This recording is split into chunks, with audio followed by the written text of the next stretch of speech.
Del Señor en el libro de Sofonías, del profeta Sofonías, que está en la página 938 del Antiguo Testamento, antes de Ageo. Sofonías, capítulo 3.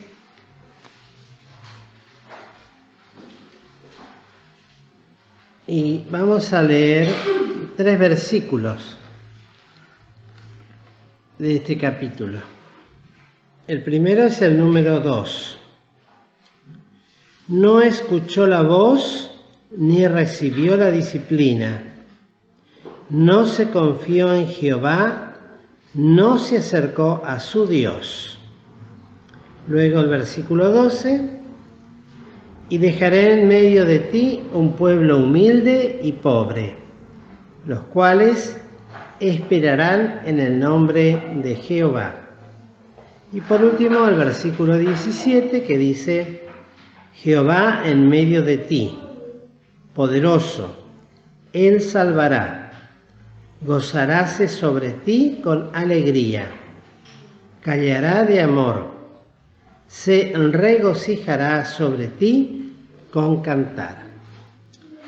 Y la verdad es que venía leyendo los profetas menores estos días, estas semanas, y ya hace unos días anoté principalmente el versículo 17, pero luego también releyendo este profeta que tuvo su ministerio en tiempos del rey Josías, que se estima que tuvo mucha influencia sobre este siervo sobre este rey, que fue un buen rey sobre Israel, y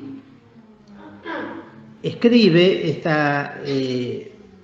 este libro de profecías encuadrado dentro de lo que se denomina como los profetas menores, pero no porque sea más chico que otros profetas, sino por el extenso de la carta. Y les seré sincero, siempre decimos versículos difíciles para interpretar, complicados, y realmente el versículo 17 me resultó bastante complicado, y no quiere decir que lo haya interpretado totalmente. Decía el domingo, hablando de los padecimientos de Cristo, cuando él hablaba de sí mismo, cuando decía: mi alma está muy triste hasta la muerte. Y mencionaba el hecho de que no se puede comparar los sentimientos humanos nunca con los sentimientos de Dios. Dios tiene sentimientos y son sublimes. Nosotros podemos tener una idea de los sentimientos, pero lamentablemente nuestros sentimientos están todos manchados y afectados directamente por la obra del pecado, no así en Dios. Por lo cual, después vamos a ver, pero realmente me resultó muy difícil porque habla de una manera muy especial. Está hablando de Dios específicamente, de nuestro Dios, y tal vez los 2 primeros versículos sean más entendibles porque son más cercanos a nuestras experiencias. Primero, generalmente hablamos de nuestras propias rebeliones o las rebeliones del pueblo de Israel, y así comienza esto cuando habla de no escuchar la voz de Dios ni recibir disciplina. Es decir, un pueblo, en este caso hablando de la ciudad de Jerusalén, que lo personaliza como si fuera una persona. Y luego aclara por qué: porque no se confió en Jehová en ningún momento, y tampoco se acercó a su Dios. Una actitud que siempre decimos totalmente reprochada, irreprochable, pero que bien se puede aplicar. Por eso digo, ¿no? Son más cercanos a nosotros. Nos sentimos en un sentido mucho más identificados por lo que nosotros somos en sí mismos, en nosotros mismos. Luego, el segundo versículo es la bendición de ese remanente fiel que siempre queda, que siempre está, que ha existido a través de todos los tiempos en las Sagradas Escrituras.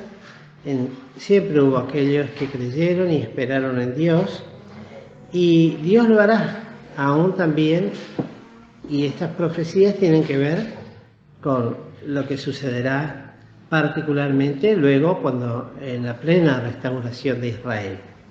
Pero también se puede pensar en este tiempo para nosotros. Me tomo del texto donde Pablo dice que estas cosas fueron escritas para nosotros, para nuestra enseñanza y aún también para nuestra posición bíblica en este tiempo tan complicado, donde hay tanto engaño, distintas teorías, teologías, barbaridades que en verdad son irreproducibles en medio de santos. Cosas que la palabra de Dios dice directamente, cosas que no conviene ni aún hablar en medio nuestro, que se practican y se oyen y se levantan y son verdaderas aberraciones, no solamente contra el Evangelio, contra Dios, sino contra la sana doctrina, las prácticas y todo ese tipo de cosas. Siempre hay un remanente fiel y nosotros quisiéramos realmente estar encuadrados dentro de ese remanente fiel que guarda la palabra, no niega el nombre, confiesa a Jesucristo y en la misericordia de Dios y con su ayuda poder sostener ese testimonio de fidelidad que un día nos ha sido dado. Y dice la palabra, y dejará en medio de ti un pueblo humilde y pobre, donde no son muchos. Es la pequeña manada que prevalece a pesar de los pesares, a pesar de los embates, de las puertas del infierno contra la iglesia de Jesucristo. El Señor la sostiene. Cuando pensamos en el número que somos, somos un número ínfimo, pequeño, dentro del campo evangélico fiel. Por supuesto, hay otros hermanos que son de Filadelfia, aunque no conocen el testimonio o tal vez no tienen la identificación plena, pero son fieles. Pero aún así todo, en esa pirámide, podríamos decir, desde lo mayor a lo menor, al revés, mirándolo al revés, y somos los menores. Y cada vez vamos a ser menos, pues el Señor decía y dice en su palabra, cuando el Hijo del Hombre viniere, hallará fe en la tierra, y está hablando de su primer venida, cuando venga por su iglesia amada. Quiere decir que la fe en los hijos de Dios, aún en nosotros, cada día va a ser más flaca, más pobre, más chiquita.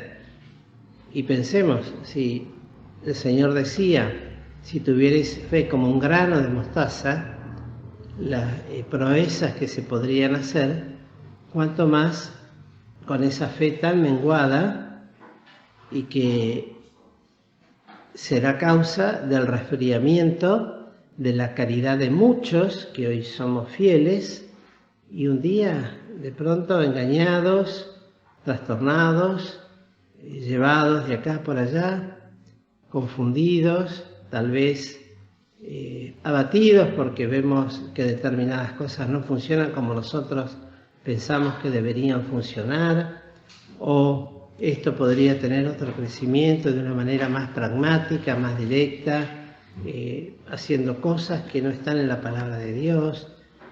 Y podríamos pensar en tantos ejemplos que se pueden dar de todo esto que lleva a pequeños remanentes, viendo que su número es pequeño, de pronto se levantan, particularmente obreros que quieren multiplicar la congregación y no escatiman esfuerzos de cualquier naturaleza con tal de lograrlo. El otro día hablaba con mi nuera de métodos, algunos, yo no los conozco muy bien porque nunca vendí, pero me decía ella que había vendido muchos productos, ¿no?, de distintas cosas, y los métodos para hacerlo, ¿no?, como Tupperware, de pirámides, de líderes, de grupos, de cosas que no están en la palabra de Dios, pero que lo utilizan y tienen éxito en la cantidad de números. Pero bueno, todo eso habría que ver y pasarlo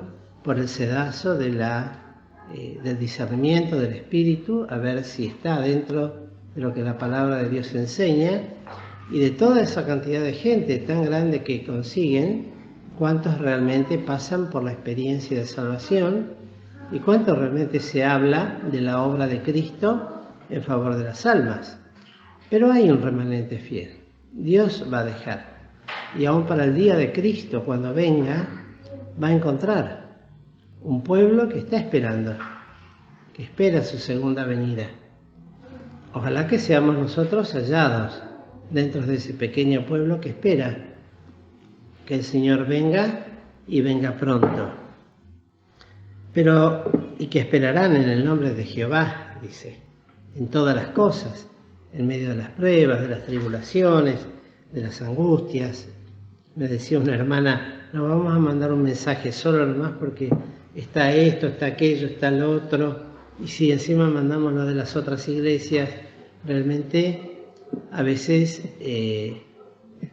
uno teme de que se convierta las notificaciones como las páginas sociales, ¿no? Donde uno lee noticias, hay enfermos, tantos enfermos, y pierde el carácter que realmente tiene que tener cada notificación que se envía de alguna operación, de alguna intervención, de alguna partida, de alguien que está mal, etcétera, etcétera. Entonces, debemos en ese sentido entender que hay un propósito en la pequeña manada de estar atento a todas estas cosas, esperando al Señor y velando en todas estas cosas, con paciencia también, porque en realidad es lo que debemos aprender en nuestras vidas y en la vida de Cristo y en lo que el Señor quiere, que seamos inclinados en la paciencia del Señor Jesucristo y en el amor de Dios. Y luego, por último, el versículo 17. Yo les digo, y se los dejo para que lo busquen después, porque luego del 16 de decirle, y se dirá a Jerusalén, no temas, Sión, no se debiliten tus manos. Hasta ahí.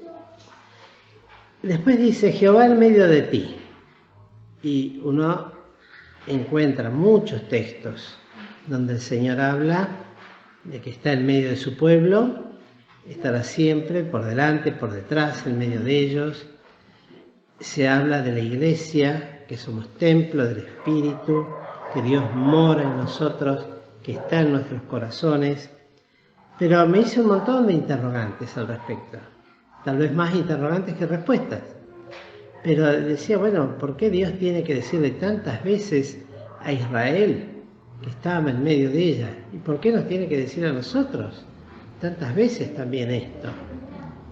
Porque esto reviste un aspecto de, en primer lugar, de responsabilidad. Porque recién hablábamos de toda esa cantidad de gente que no tiene a Dios en su conocimiento, predican a un Dios que no conocen, predican a un Cristo, si es que lo predican, y a veces ni lo nombran, o a veces, como en algunos lugares, el que predica ni siquiera es convertido, pero nombra a Cristo para que parezca que es una predicación evangélica. Hoy me mostraba mi esposa un estado de una compañera que vino en tiempos que mi hermana era jovencita y, según ella, conoció el Evangelio acá. Pero era una oración como esas que conocemos, tipo autoayuda, con imágenes que realmente espantosa, de un muñequito de Cristo, que era un tipo maniquí, de esos que se manejan con marioneta. En fin, una barbaridad. Y yo decía, ¿qué cosa? Y como estos tantos. Y luego también se dicen ser creyentes y no había un solo texto bíblico conforme a la sana doctrina. Y a nosotros se nos enseña, y luego dice poderoso, que en la Biblia también se habla infinitamente del poder de Dios, desde lo creado, hasta, como decía nuestro hermano Fernando el otro día, desde lo más pequeño hasta lo más grande, el poder de Dios. Pero me preguntaba, para nosotros, porque está en medio de nosotros, en nosotros, ese poder operante de Dios, ¿qué prueba tenemos? Porque la realidad es que cuando vemos que Dios se pronuncia en sus rayos, en sus tormentas, en sus tornados, da miedo. Cuando se conmueve la tierra, la Biblia habla de que Dios se pronuncia. ¿Cómo es que dice el verso ese? Bramaron los pueblos y tembló la tierra. Dio él su voz y se derritió. Algo así dice, ¿verdad? Sí, derritióse la tierra. O sea, para comparar lo que puede ser el bramido de las personas con el poder de Dios. Ahora, ese poder en nosotros, la realidad es que solamente es posible a través de la obra de Cristo en nuestros corazones, de obrar en nosotros, como decía Cristo, cosas más grandes que estas haréis. Y si eso está comprobado en nosotros, el poder de Dios. Vuelvo a repetir, más allá de lo físico, que uno puede encontrar textos, el poder de Dios transformador en nuestras vidas, en nuestro carácter, en nuestro pensamiento. Luego dice, Él salvará. No tenemos tiempo de detenernos tanto. Él salvará. ¿Y salvará de qué? Primeramente, salvar para la vida eterna, para salvación. Pero salvarnos también, tal vez, de las obras del pecado, de no hacer aquellas cosas que después tendríamos que arrepentirnos tanto. Cosas que a veces se pueden subsanar y otras que no. Salvarnos de situaciones incómodas, de peligros, como decía Pablo, peligros de muerte, de cuchillo, de robos, de esto, del otro, y salvarnos de tantas cosas, aún de nuestro propio corazón. Y es el mismo Dios. Y luego dice, gozaráse sobre ti con alegría.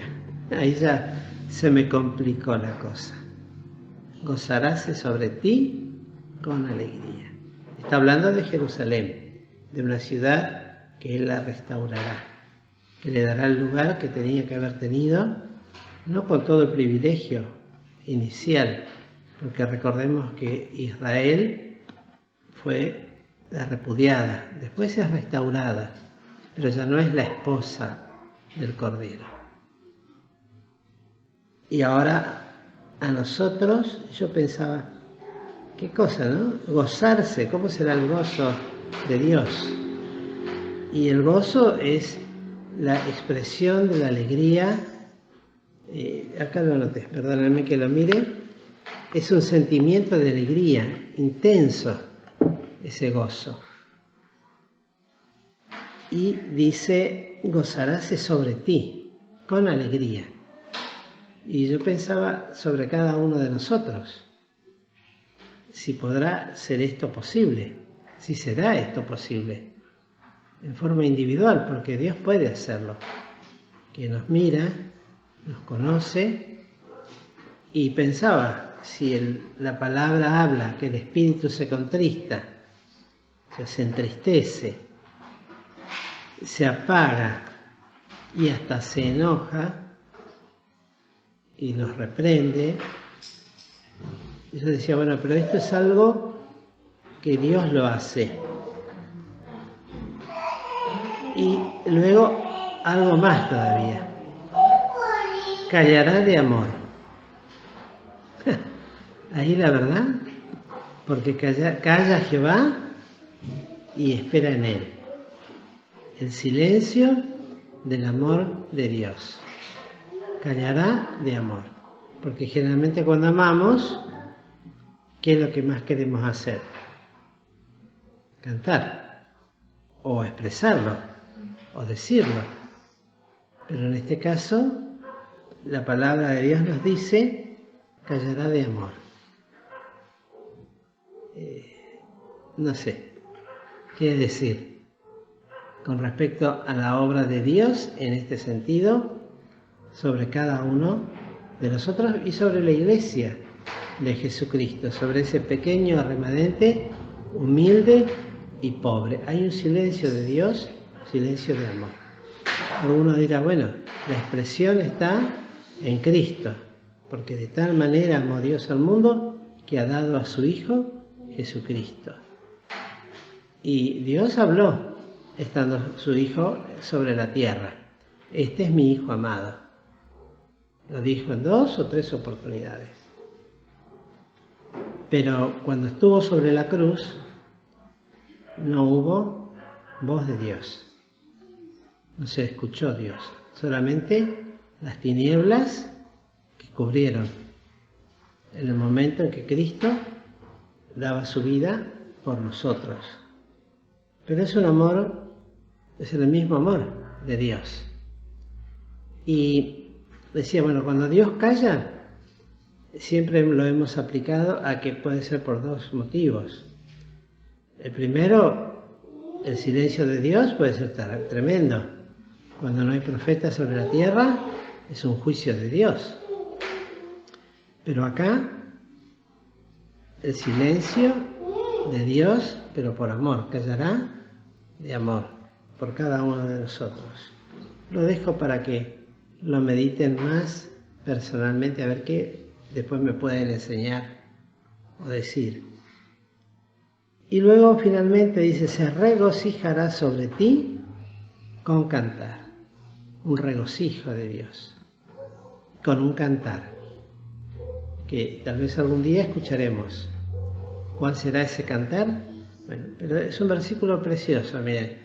A mí me conmovió, vuelvo a repetir, me sentí tan ignorante con respecto al conocimiento de nuestro Dios y de nuestro Señor.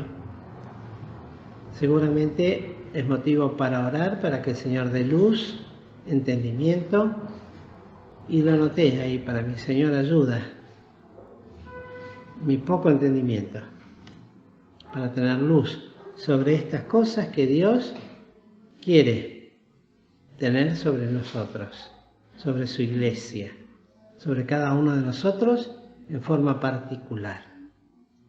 Que el Señor nos bendiga y nos ayude para que sea este más el versículo que tal vez podamos empezar a aplicar en nuestras vidas que el primero que hemos leído, que siempre tomamos como ejemplo nuestras propias rebeliones.